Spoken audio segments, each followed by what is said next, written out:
Hey, good morning, everyone. So I was thinking about how much fun it was, totally selfish reasons, to show you some of the Batman comics.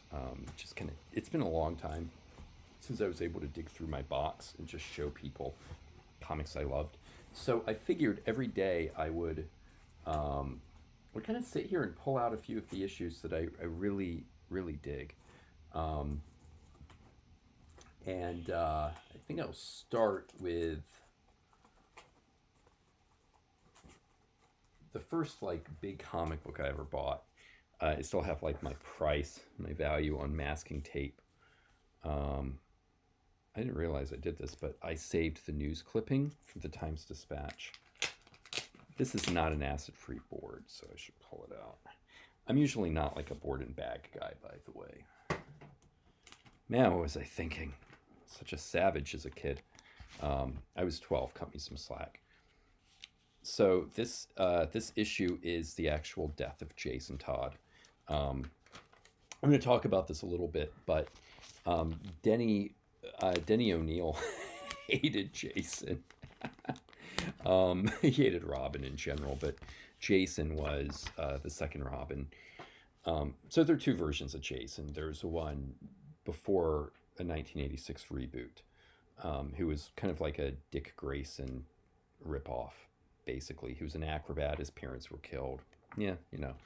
Um, in Batman, I think it was 408. Max Allan Collins, the very overrated writer. I don't like his stuff. His Batman stuff was crap. Brought Jason back as like this street kid, and it was really frustrating because like Frank Miller's Batman is really just kind of a badass, right? Um, but when Max Allan Collins wrote it, it was like a really bad take on Dick Tracy. He actually does write the Dick Tracy strip. I can't stand the guy's work.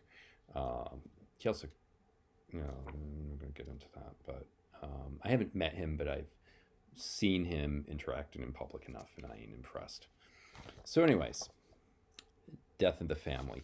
Um, the thing with this issue is that there was one. So readers decided through calling a 900 number whether Jason was going to live or die, and more people called by a slim margin to kill the brat off. The entire issue was drawn by Jim Aparo, and there was one page that was different. This page where they reveal, Jason's death. Don't worry, he got better. Our vote didn't count. Um, that was it. That was it. The other page, which was released, past 10 to 20 years, is Batman going to look up, going, "Oh, he's alive." Um, Jim Starlin, who wrote this, told me that he just wrote it figuring the kid was going to buy it. He's like, I wrote it under the assumption that Jason Todd wasn't going to make it. Um, but why is this so important to me, and why is it such a great issue? Well, the storyline of Death in the Family, Jim is an amazing writer. Jim Aparo, the artist, is my Batman artist. He's the one I really grew up on. And I still adore this man's work. I did get to talk to him once before he died, and he was just really lovely, really nice man. Kind of what you want from your heroes, right?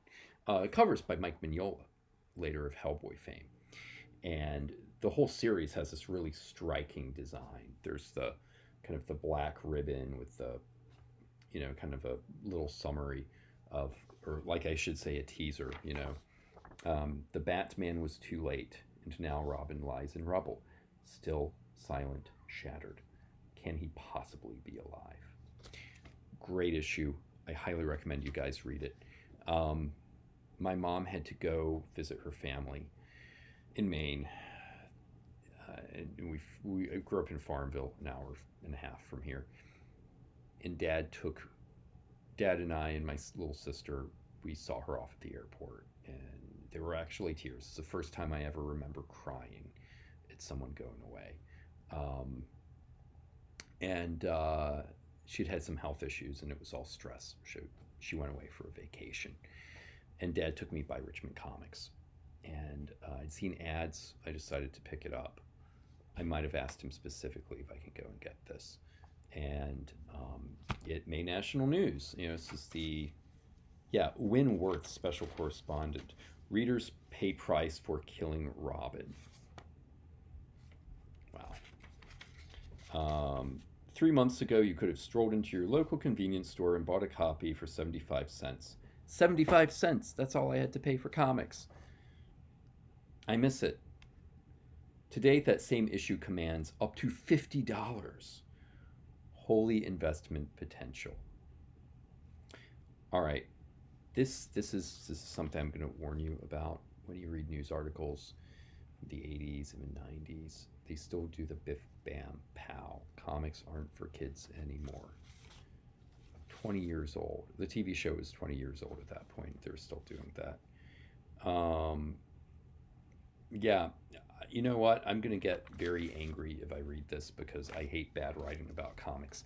But there you go. This is the first important issue of a comic book I ever picked up.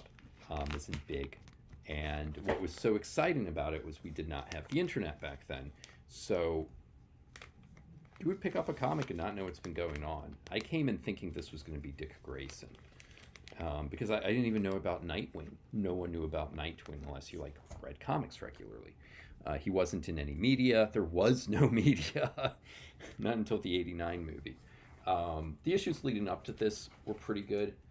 They were written by Jim Starlin, not Max Allan Collins. They were good. All right, guys. You do have a one-page, I think it's one page. You have a response paper tonight.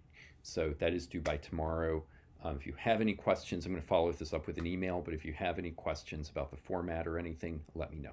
I'll talk to you soon.